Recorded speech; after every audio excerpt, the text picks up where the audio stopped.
vida é um espelho d'água, como um rio corre pro mar. As pegadas do meu destino, ando de costas pra areia pra não marcar. Centelha do destino, a gente se encontrar. Sou sol, você a lua, horizonte, sal e mar.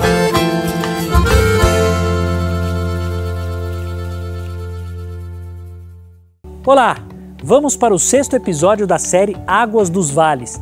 Já visitamos 5 regiões de rios afluentes do Doce. Começamos com o Piranga, principal formador do Rio Doce. Depois passamos pelo Piracicaba, que atravessa importantes cidades do ciclo do ouro. Em seguida, foi a vez do Santo Antônio, lugar de grandes belezas naturais. O 4º episódio tratou da maior subbacia do Rio Doce em extensão territorial, a do Rio Suaçuí. No episódio passado, vimos que os pequenos produtores das terras do entorno do rio Caratinga estão rimando sustentabilidade com rentabilidade.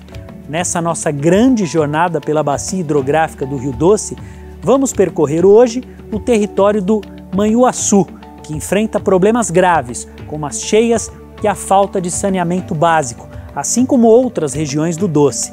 Mas, por outro lado, esta região hidrográfica mantém diversas unidades de conservação ambiental, que têm feito um trabalho impressionante. Uma delas, inclusive, se dedica a garantir a existência do maior primata das Américas, o muriqui, nativo da Mata Atlântica e ameaçado de extinção. Outro grande destaque é a mobilização social e o engajamento da comunidade em torno da preservação dos mananciais, capitaneados pelo Comitê das Bacias Águas do Rio Manhuaçu.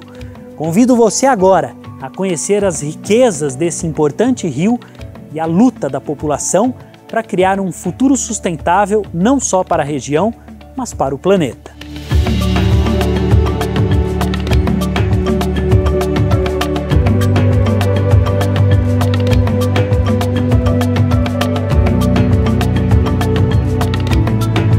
Estamos na divisa entre os municípios de Divino e São João do Manhuaçu, um lugar abençoado por muitas nascentes, no meio da Mata Atlântica, entre elas a do rio Manhuaçu.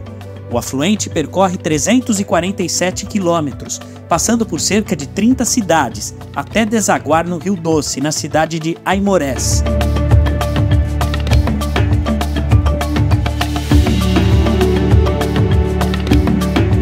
No território do Manhuaçu, a agricultura e a pecuária são setores muito expressivos. Essas atividades se desenvolveram em 3 faixas ao longo do rio principal, por causa do relevo e do tipo de solo. A economia da região da bacia do Manhuaçu, ela é meio que subdividida no alto, principalmente com cafeicultura, né? Inclusive na região do alto hoje, os produtores rurais de café eles têm ganhado assim, os prêmios internacionais, os maiores prêmios em qualidade de café gourmet e especial. Então o comércio de café no Alto Manhuaçu é surpreendente, ele se destaca no Brasil e se destaca a nível internacional. E à medida que vai diminuindo, né, a altitude, a gente vai descendo para as partes mais baixas da bacia. Na região do Médio, a gente tem uma produção leiteira muito forte, com a presença de grandes laticínios, né, grandes médios laticínios para o tamanho das cidades e do consumo que a gente tem. E na parte de baixo aqui, a gente também tem a questão de laticínio, mas é mais o gado de corte, que é mais forte aqui na parte baixa. A tradição em agropecuária da bacia do rio Manhuaçu é antiga. Durante o ciclo do ouro, enquanto as regiões de Ouro Preto, São João del Rei, Mariana e Congonhas se baseavam na extração mineral, a região em torno do rio Manhuaçu se dedicava aos produtos agrícolas, justamente para suprir a demanda desses municípios. Mas quando o ouro foi ficando escasso, a população das cidades mineradoras foi atraída para as lavouras de café. Em meados do século XIX, o grão era o principal produto de exportação de Minas Gerais e a Zona da Mata a maior produtora, o que fez os povoados como Manhuaçu atraírem milhares de pessoas em pouco tempo. Os efeitos dessa ocupação desordenada persistem até hoje. Nós estamos aqui na maior cidade da bacia. O município de Manhuaçu, com cerca de 100 mil habitantes, é o que mais impacta, podemos assim dizer, o rio. Com o lançamento de esgoto doméstico, com as edificações no leito do rio. Isso tem acontecido nas últimas décadas, graças à irresponsabilidade, falta de fiscalização do poder público nos anos anteriores aí. E a gente percebe isso de uma forma muito nítida, não só no leito, mas também nas encostas, nas áreas de preservação permanente, onde as pessoas foram construindo as suas moradias e impactando o rio de forma significativa. Nós temos um lançamento de esgoto aqui de forma muito pontual, prejudicando a qualidade da água de uma forma muito relevante. O nosso rio ele encontra com bastante deficiência em várias questões. Temos uma dificuldade muito grande aqui por a questão de enchentes. O São João do Manhuaçu e Luisburgo leva toda a água para dentro da cidade de Manhuaçu, onde o rio transborda, e sempre é uma situação de calamidade muito séria, mas eu tenho ainda a esperança que tudo isso possa melhorar e que os anos vindouros, que os filhos, nossos filhos e nossos netos, não possam ver mais essa enchente. Há muitos motivos para ter esperança na recuperação dessas águas, entre eles o projeto Pró-Mananciais, desenvolvido pela Copasa, no caso das barraginhas, em parceria com o Poder Público Municipal de Mutum e apoio do CBH Manhuaçu. Aqui na subbacia do rio Manhuaçu, a construção de pequenas barragens em propriedades rurais, as chamadas barraginhas, tem gerado muitos benefícios, não só para a região, mas para a bacia do Doce. Nós estamos na cabeceira do rio Mutum, no local conhecido como Vale Verde, e nós temos ao fundo aqui a Pedra Invejada, que é a referência da nossa região. Bom, essa região é muito importante porque ela representa muito bem a bacia hidrográfica. Ela é uma cadeia de montanhas, onde várias ações que podem ser desenvolvidas de conservação de solo, de retenção de água, representam muito bem qual é o principal trabalho que precisa ser executado na bacia.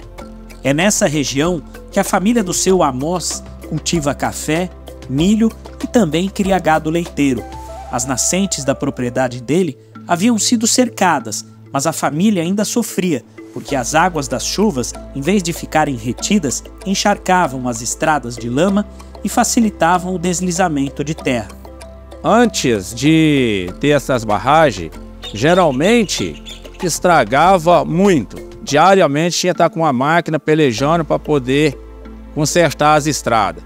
E hoje, a gente praticamente diminuiu profundamente, muito mesmo, o número com gasto, com horas de máquina para estar consertando estrada, renovando as coisas assim.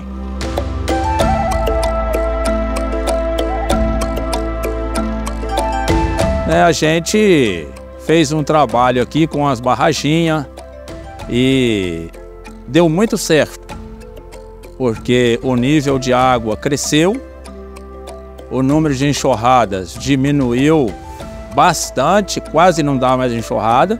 A gente hoje tem água em abundância, a gente pode até estar irrigando umas beiradas aqui de milho, para o cultivo de uma ração para minhas vacas. As barraginhas, geralmente a gente escolhe os lugares mais fundos, dos morros, onde que as enxurradas vai descer, pega uma grota, pega outra, e a gente vai ali, cava naquele lugar, fazendo uma contenção de água, que as águas descem e chega ali, para ali. A bacia do Manhuaçu, hoje, para nós a consideramos como a principal fornecedora de água do Rio Doce no Médio Doce. Há de se comprovar isso com a questão da lama que aconteceu. O rio Manhuaçu é quem salvou os municípios de Itueta, Resplendor, Aimorés e Baixo Guandu nesse período de crise. Inclusive, até hoje, ainda é captado a água do Manhuaçu para abastecer no município de Resplendor. Então, nós somos fornecedores de água em potencialidade no Rio Doce, no Médio Doce em especial.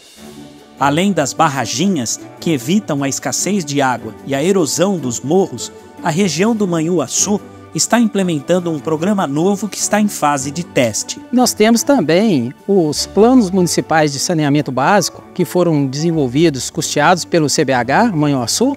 Os integrantes desse comitê se orgulham do comprometimento com a preservação ambiental e sentimento de pertencimento ao território formado pela bacia. Tanto o Comitê da Bacia Hidrográfica do Rio Manhuaçu, assim como o Comitê da Bacia Hidrográfica do Rio Doce na esfera estadual, fizeram o dever de casa e implementaram todos os instrumentos de gestão previstos na Lei 9.433, a chamada Lei das Águas, promulgada em 1997. É uma soma de esforços e boa vontade que geram excelentes resultados.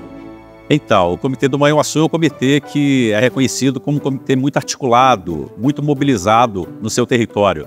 Desde o alto, o médio até o baixo, nós temos membros que são muito ativos e conseguem empreender ações, atividades não só inerentes ao plano de bacia, o que está dentro das nossas atribuições, da nossa pauta, mas nós somos reconhecidos como um grande parceiro para outras ações, outras atividades referentes à ecologia, a questões ambientais e da água, propriamente dita, né? Então, desde o surgimento do comitê, no seu DNA, nós temos esse diferencial da grande maioria dos comitês pelo Brasil afora, que é um comitê extremamente mobilizado, articulado.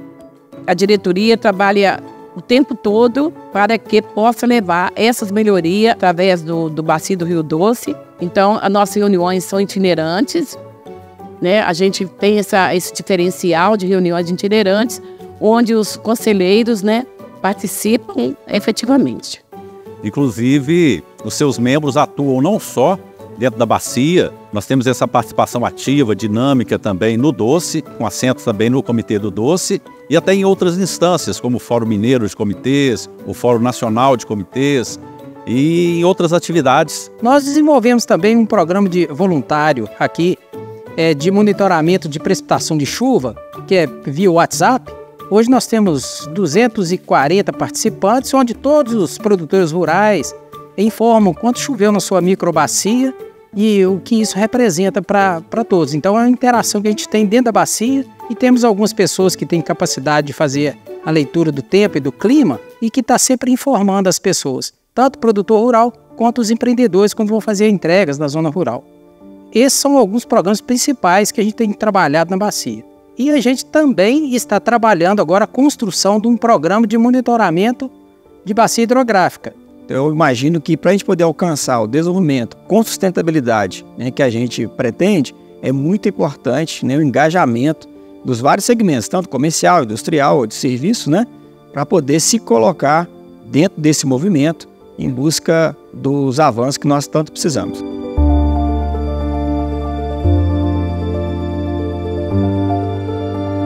Nosso desafio é cuidar daquilo que é nosso.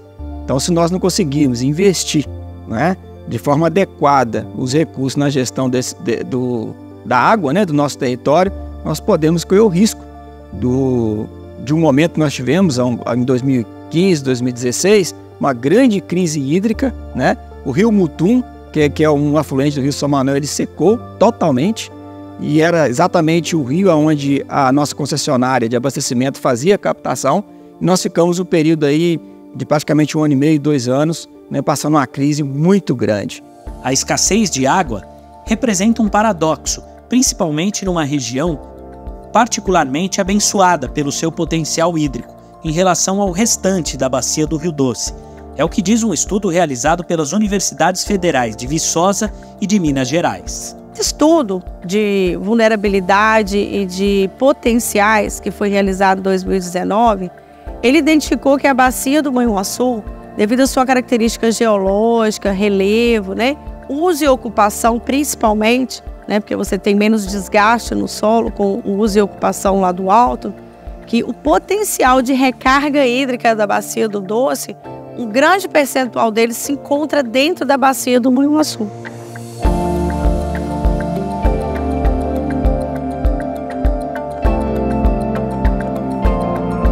Ter um enorme potencial de recarga hídrica é praticamente dizer que a bacia do rio Manhuaçu possui uma das minas mais preciosas do planeta.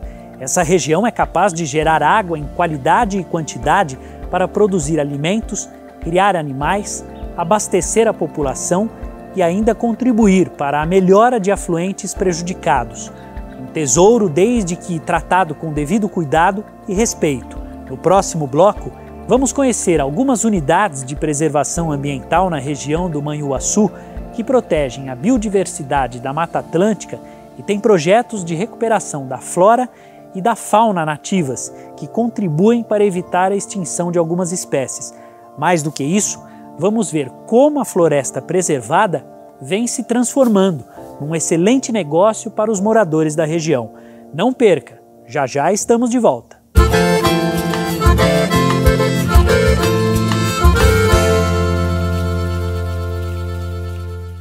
Estamos de volta à nossa jornada pelo território do Manhuaçu. Vamos ver que mesmo com a ocupação desordenada da região, essa subbacia conseguiu preservar e também regenerar grandes áreas de Mata Atlântica. São reservas abertas à visitação e à pesquisa científica, que se transformaram em ativos sustentáveis para o planeta e para a geração de renda da população local.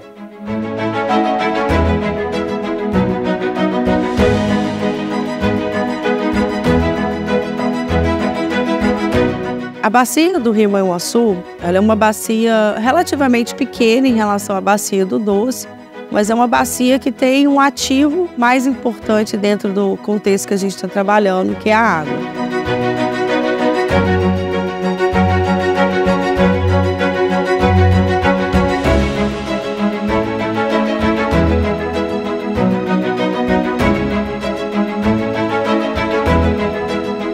Dentro da bacia do Manhuaçu, a gente possui diversas unidades de conservação, né? Além do Parque Nacional, a gente tem o Parque Municipal Sagui da Serra e Manhumirim, que é um parque municipal com uma das maiores áreas cobertas em vegetação nativa, né? Tem o Sagui da Serra lá também, que é um macaco mais raro, né? Um sagui mais raro. Descendo em Simonese, a gente tem a RPPN Mata do Sossego, onde também abriu uma série de muriquis, a Feliciana Abdala um pouco mais para baixo. Entre outras unidades particulares, aqui na Foz, além da Fazenda Vulcão, né, onde está o Instituto Terra, a gente também tem o Parque Sete Salões, que é um parque estadual com várias cavernas, grutas, com bastante beleza cênica também. Então, é uma região bastante rica em natureza, ainda, né, preservada.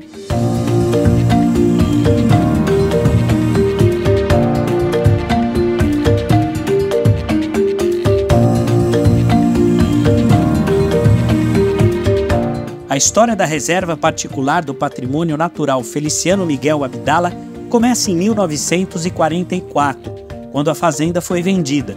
O então proprietário sabia que tinha uma espécie de macaco muito especial naquelas terras e pediu para o comprador nunca desmatar a floresta e proteger esses macacos. Promessa cumprida pelo senhor Feliciano Miguel Abdala, que dá o nome à reserva. O meu bisavô foi uma pessoa que conseguiu equilibrar a propriedade rural. Ele era um proprietário, ele era um fazendeiro, né, um produtor rural, mas conseguiu juntar o desejo de conservar com a propriedade rural.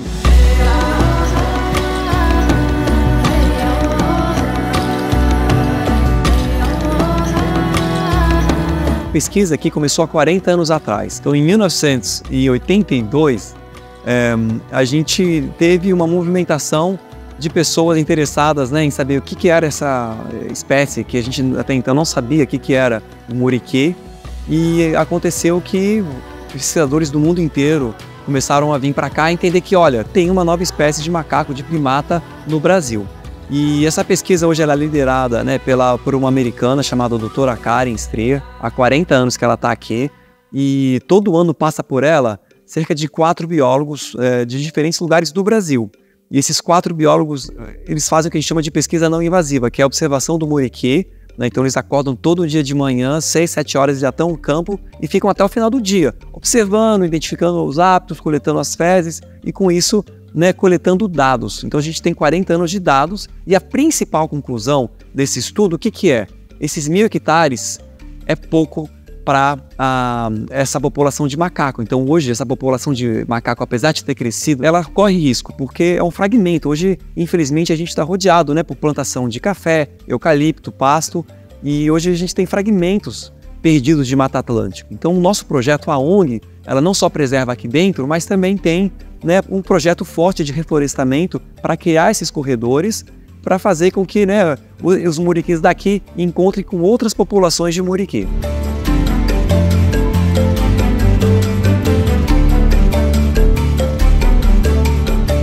Temos também nessa mata, é muito especial, a gente tem onça parda, tatu, várias espécies de passarinhos com pouca ocorrência também em Minas Gerais, que acontece aqui. Então a gente percebe que é uma mata saudável, uma floresta saudável. A gente tem jequitibás rosa vinháticos, árvores de 150, 200, 300 anos. Então hoje o muriqui se encontra dentre as 25 espécies de primatas mais ameaçadas do mundo. Ele está criticamente ameaçado à extinção, então, ou seja, o negócio é desafiador mesmo. A gente estima cerca de 2.000 indivíduos que ocorrem na Mata Atlântica. E aqui na RPPN se encontra a maior população de muriquis, cerca de 300 indivíduos, né? Mais do que, um pouco mais de 20%.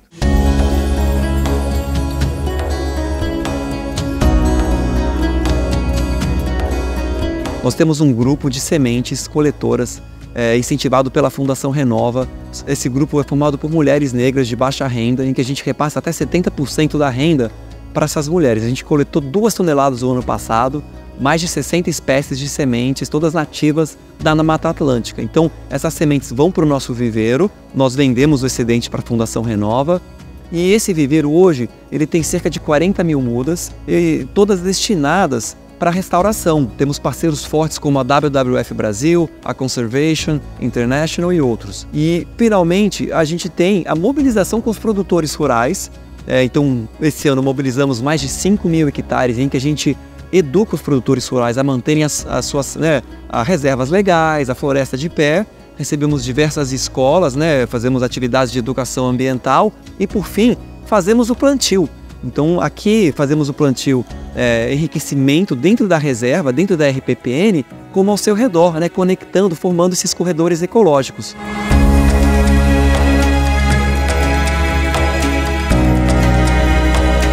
A reserva ela está na subbacia do Rio Doce, então o rio Manhuaçu aqui ele está dentro da reserva e a gente valoriza, a gente sabe que a água, a floresta, a espécie de macacos, tudo vive em simbiose, vive numa conexão muito grande. Então para a gente é um prazer, na verdade, e com certeza uma responsabilidade ao mesmo tempo, porque hoje em dia é um desafio, por causa do aquecimento global e do desmatamento, a gente poder manter uma floresta de pé.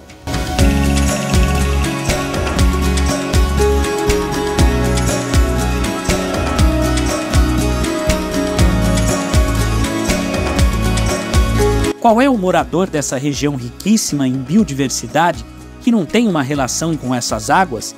O seu Lúcio trabalhou a vida toda com a terra e sempre teve o privilégio de desfrutar do rio. No meu tempo de jovem, tem muita lembrança, sim, que primeiramente tomar os banhos nessa água tão clara, E que nem eu falei da pesca também, pescar as cambevinhas, um peixe muito gostoso que tem aqui nessa região, e é poucos lugares que existe desse peixe, chama cambeva, No mais, sempre curtindo mesmo o rio, que é muito bonito. Cada ponto que a gente vai aqui é mais bonito que o outro, entendeu? É impressionante. E um detalhe interessante, esse rio chama Rio Claro, não é à toa. Ele dá estilo um lodo no fundo, verde. Dá a impressão que a água está verde, entendeu? Hoje em dia, a família do seu Lúcio tira o sustento dessa maravilha de águas claras, sem pescar nem plantar à volta do rio. Energia chegou para nós aqui em 85.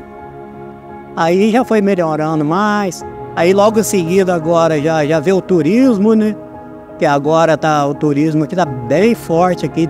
E por causa do rio ser muito bonito, e vem gente de todo canto. Aqui já veio gente até lá de Israel, lá de Tel Aviv, aqui no nosso estabelecimento aqui. Gostaram muito, as moças, entendeu? Para mim foi muito gratificante, que uma pessoa de tão longe assim, e a gente poder conviver ali, achei muito interessante, entendeu? O Rio Claro é o principal afluente, né? É o principal, assim, em quantidade e qualidade para o Rio José Pedro. O Rio Claro é uma comunidade relativamente nova, 50, 60 anos, e que nos últimos 10, 15 anos tem despontado muito o turismo de aventura, né? É um rio que desce de dentro do Parque Nacional com águas de classe 1, né? E cujo região tem sido assim muito explorada e muito visitada por turistas, não só do estado, mas também de outros estados, de outros países, né? É uma beleza cênica assim incomparável, né? A Mata Atlântica muito presente dentro do parque, a jusante das áreas onde os turistas podem ter acesso ao rio, né? E você tem uma quantidade de água translúcida e limpa, né? Numa quantidade assim surreal, é surpreendente.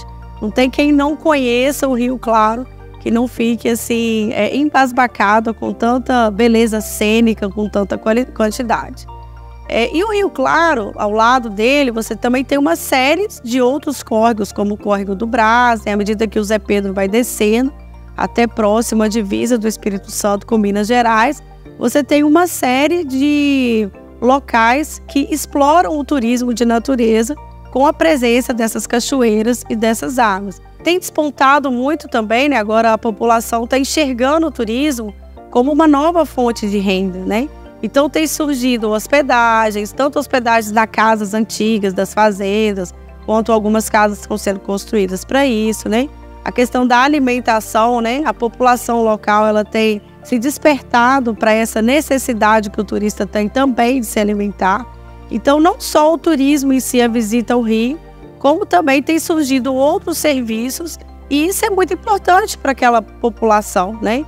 Porque ao invés de buscar outras alternativas de fonte de renda que podem ser mais prejudiciais ao ambiente, o turismo de aventura, né, o turismo natural, bem desenvolvido e bem organizado, você preserva a mata em pé, você preserva a água boa e ainda tem todo um parque natural para você poder se deliciar, né, fazer uma lavagem cerebral, né? E passar momentos de contemplação naquela região, que é realmente muito bonita e ainda muito preservada. A Reserva Particular do Patrimônio Natural Fazenda Bulcão, em Aimorés, também atrai gente do mundo inteiro. Ela foi fundada pelo casal Lélia de Luiz Vanik Salgado e Sebastião Salgado, um dos fotógrafos de causas socioambientais mais famosos do mundo. A propriedade era uma antiga fazenda de gado adquirida da família de Sebastião Salgado, que estava totalmente degradada. O casal se mobilizou para transformar a área em reserva e fundou lá o Instituto Terra com o objetivo de restaurar o terreno. Em pouco mais de uma década, o sonho do casal rendeu muitos frutos. Por conta da atuação do Instituto, milhares de hectares de áreas degradadas estão em processo de recuperação na região e quase 7 milhões de mudas de espécies de Mata Atlântica foram produzidas em seu viveiro para abastecer tanto os plantios na reserva quanto os projetos de restauração desenvolvidos em outras propriedades. Para você ter uma ideia, aqui no Instituto Terra, produz-se mais de 2 bilhões de mudas de árvores e 100% da água utilizada em todos os processos, inclusive irrigação, vem do rio Manhuaçu, apesar de estar aqui bem na portinha, né, do Doce. O Instituto Terra também investe em ecoturismo. Entre as atrações da reserva está o Núcleo Museológico de Arqueologia, que tem como objetivo preservar a história dos povos originários da região. O acervo abriga utensílios e artefatos dos povos indígenas de etnia Krenak, encontrados em sítios arqueológicos, na época das obras da usina de Aimorés e restaurados.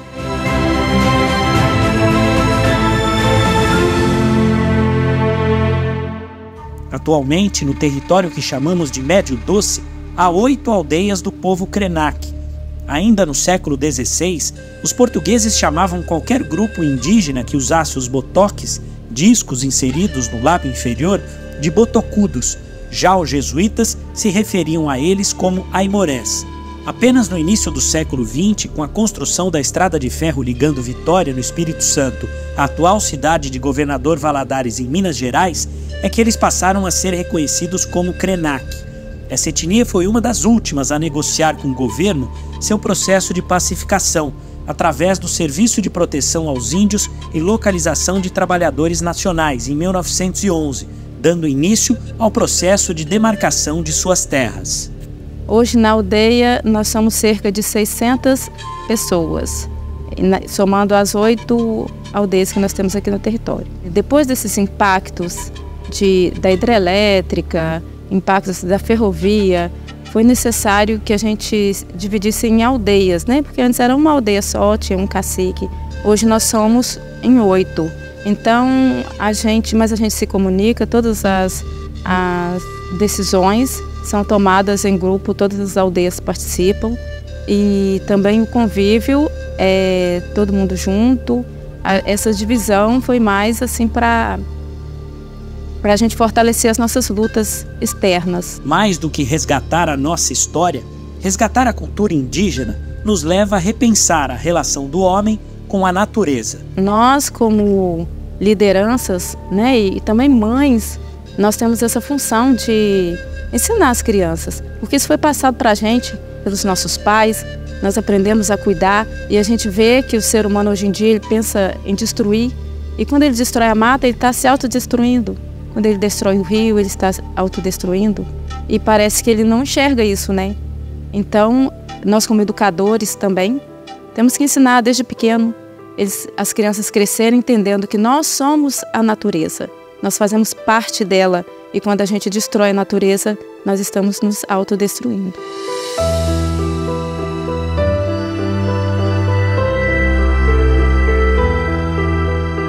A tarefa de conservação é de todos nós, né? Você não precisa ter uma reserva, né, de 1000 hectares para fazer a diferença. Você pode desde, né, saber usar menos plástico, até como reciclar o seu lixo. Então cada um pode fazer um pouquinho. Essa é a mensagem. A gente tem um orgulho de ter a mata, de preservar, mas se a gente dividir um pouco essa responsabilidade, cada um fazer um pouquinho, o mundo vai se tornar um lugar melhor e sustentável. A gente vai colher isso com a nossa saúde, com a nossa qualidade de vida. Então é fundamental que toda a sociedade desse território e de outros territórios também estejam trabalhando e fazendo a sua parte em prol da conservação das águas. Vale a pena. E isso também gera vida, alegria pra gente, faz muito bem pra gente. Cuidar da natureza, cuidar das águas, dos territórios onde a gente está inserido.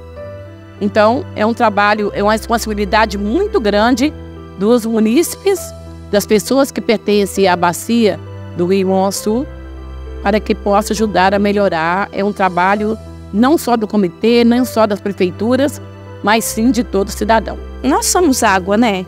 Nós somos água. A ciência fala que aproximadamente 70% da nossa corpo é feito de água. E também, quando você vê o rio nascendo lá, ele é sozinho, né?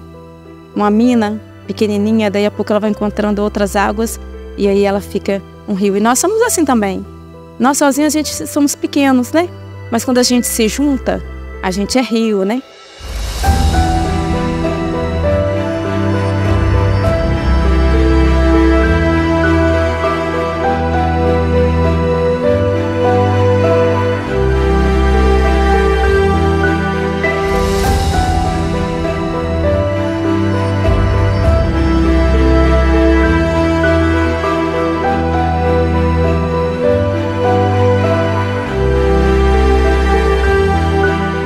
A participação de todos é fundamental para a preservação dos nossos rios. Juntos, podemos fortalecer essa onda de respeito e de nova consciência em torno do uso da água. Cada gota de esforço conta quando se trata de preservar os rios. Vamos unir nossas vozes, nossas ações e nossos corações em prol desse bem tão valioso e vital para todos nós. Neste 6º episódio da série Águas dos Vales, em que viajamos pelas águas do rio Manhuaçu, pudemos ver projetos maravilhosos de recuperação e preservação ambiental, que ainda geram renda, mesmo que a bacia hidrográfica do Rio Doce carregue marcas de séculos de degradação. Aprendemos que é possível haver desenvolvimento sustentável, não só possível, mas condição para evitarmos consequências mais drásticas do aquecimento global e garantirmos nossa existência. No próximo e último episódio, vamos falar sobre o Rio Doce, desde sua formação até a foz, que fica no povoado de Regência, no Espírito Santo. Aguardo você. Até lá!